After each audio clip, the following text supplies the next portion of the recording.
The Ensign Selfix 420, a folding bellows camera established in late 1940s England, is a 100mm, or at least my one is. It comes in 105mm as well. A 100mm focal length medium format camera that takes 120 medium format film. This video will cover the version with the Prontor II shutter, which houses a 100mm NSAR Anastigmat f4.5 lens. There is a more common version of the Ensign Selfix 420 that houses an epsilon shutter, but I have no experience working with that model. The lens can focus from 3.5 feet and even a little closer to infinity. Online it says that the aperture opens from f4.5 to f22 in 6 discrete steps, but my one here seems to run from f4.5 to f32 in 7 steps. Shutter speeds run from 1 second to 1/150th of a second with 8 speeds.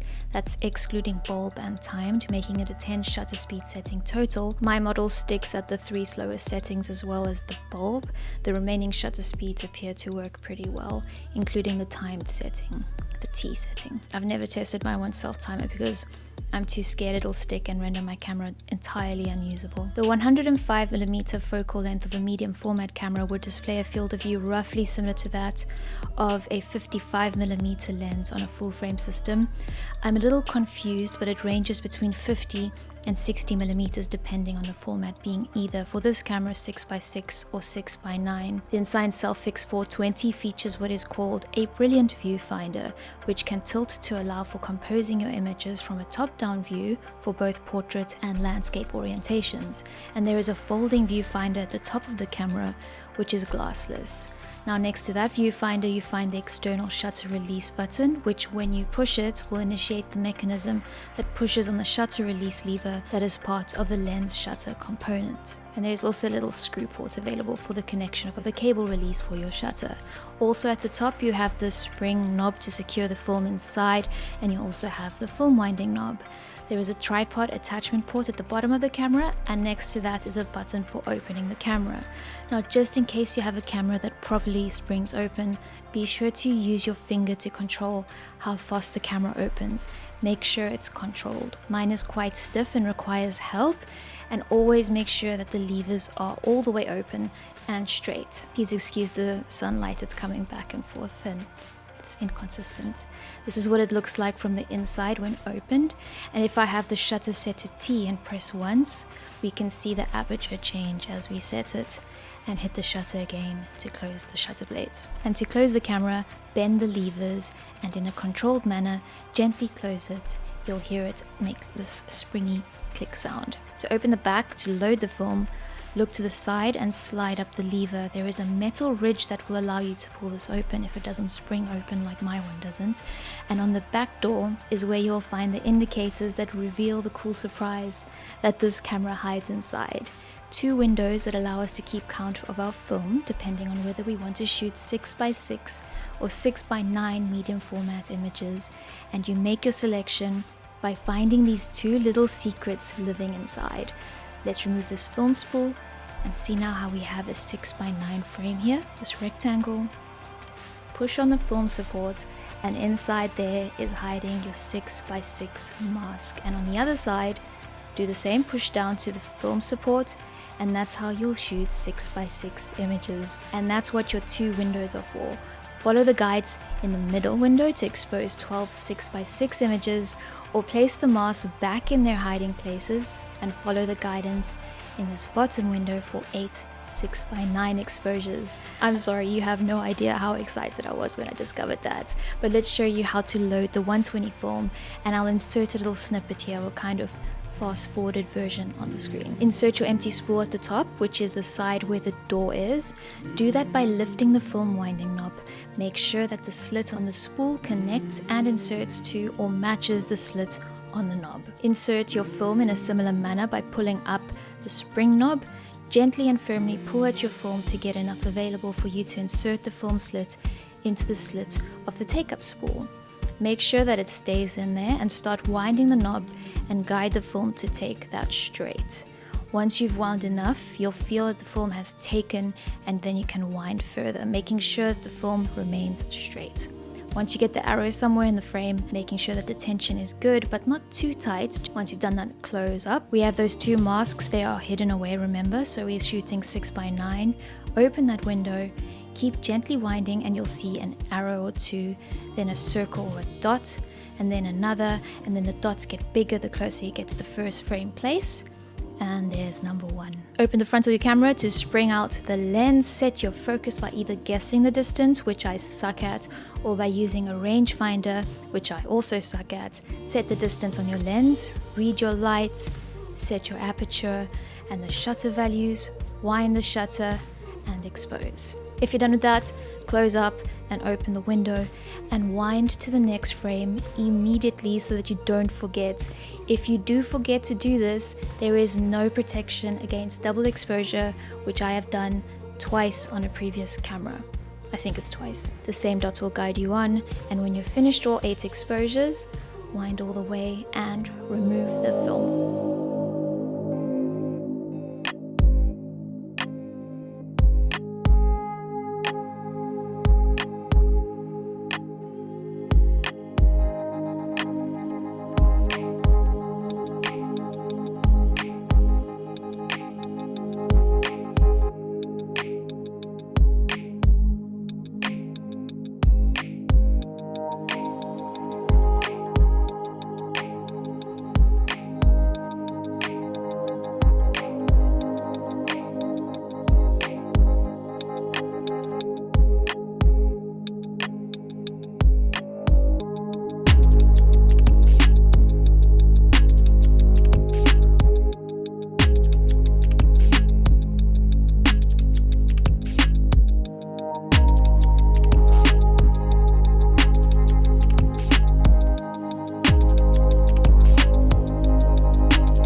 This camera came to me quite dirty and pretty gross. I cleaned out almost the entire thing, blowing, brushing. I gave it new light seals. I added some flocking material. The bellows were tested with a torch to look for light leaks. I flocked all over. I even added flocking inside the windows to prevent light from bouncing around in there.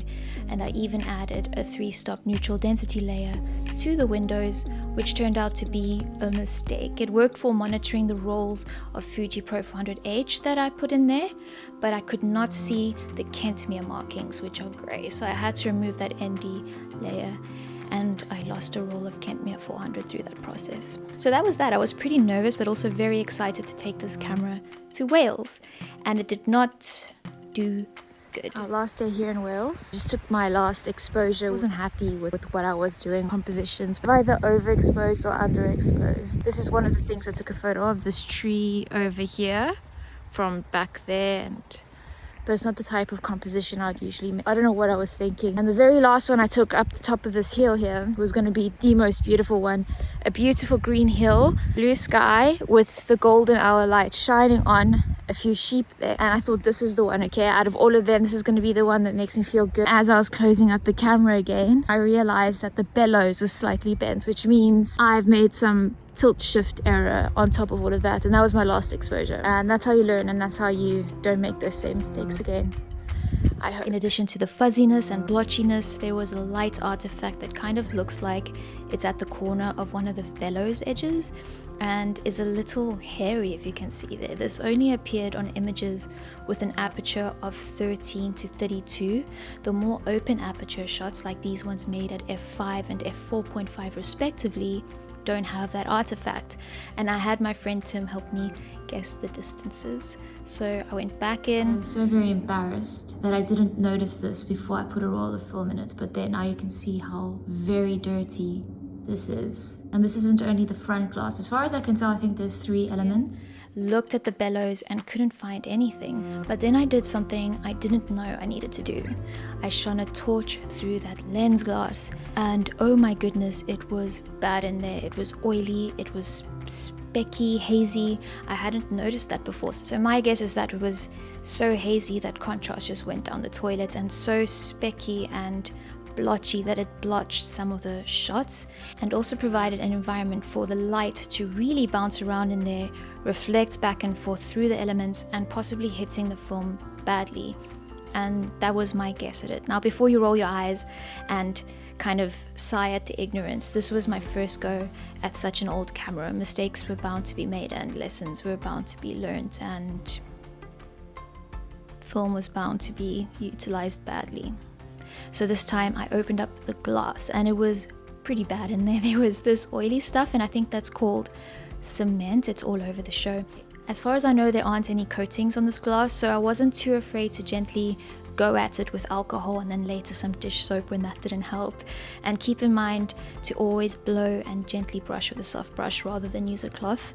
And for what it's worth, folks, I never touch the glass on my modern lenses, basically never. I just blow and brush, and ever so rarely, very rarely, I'll gently clean in a circular motion with an appropriate cloth. Anyway, all cleaned up, not close to perfect, but good to go. Get to give it another go. I had gotten my hands on this rangefinder for £10 and gave it another try, and I'm sad to say I used the rangefinder wrong, because all the images that I made were out of focus and the few images that Julia made were in focus.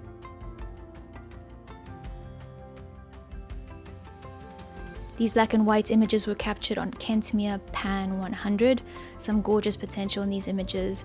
A shame about my inability to use the rangefinder correctly, and also a shame about this light artifact that is still there. But they are what they are, and I can't help but love them for what they are. So I didn't know that this still wasn't amended, all the problems were amended, so I decided to risk it and put some Fuji Pro 400H in there, because I didn't know, like I said, that the problems were still there after the fixing, and there are some lovely memories in there. I love this one, heaps better in quality than the first round in Wales, but not a reliable camera to use going forward. I also love this one, it's a fun and happy memory. I'm glad I made this image. I'm considering treating the bellows, really getting in there to find that light leak, but overall that is it for this restoration project. The camera looks decent, it looks gorgeous and clean on a shelf, but I will move on to its bigger sibling for my next project, the Ensign Selfix A20, which I'll get into another video. This one of me at a jetty, I really like as well. Well done, Julia.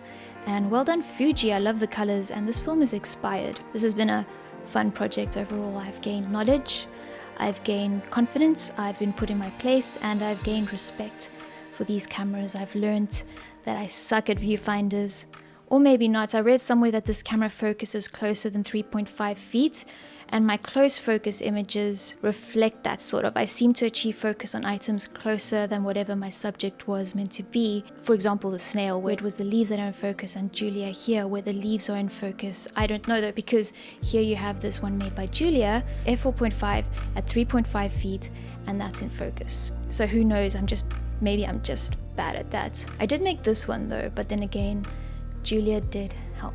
I get the feeling that this has been a long one, so if you're still here, I thank you. Thank you to Paco, my very first Buy Me a Coffee supporter, linked below. It was an exciting email to receive, and I kid you not, it was a fun email to receive. I have some gorgeous digital images from my trip to Wales, and I will be sharing those soon, so feel free to stay tuned, stay subscribed, or do subscribe for more photography and talks about artistic intention. Take care of yourselves. Thanks again for being here, folks. I'll catch you in the next video. Whew.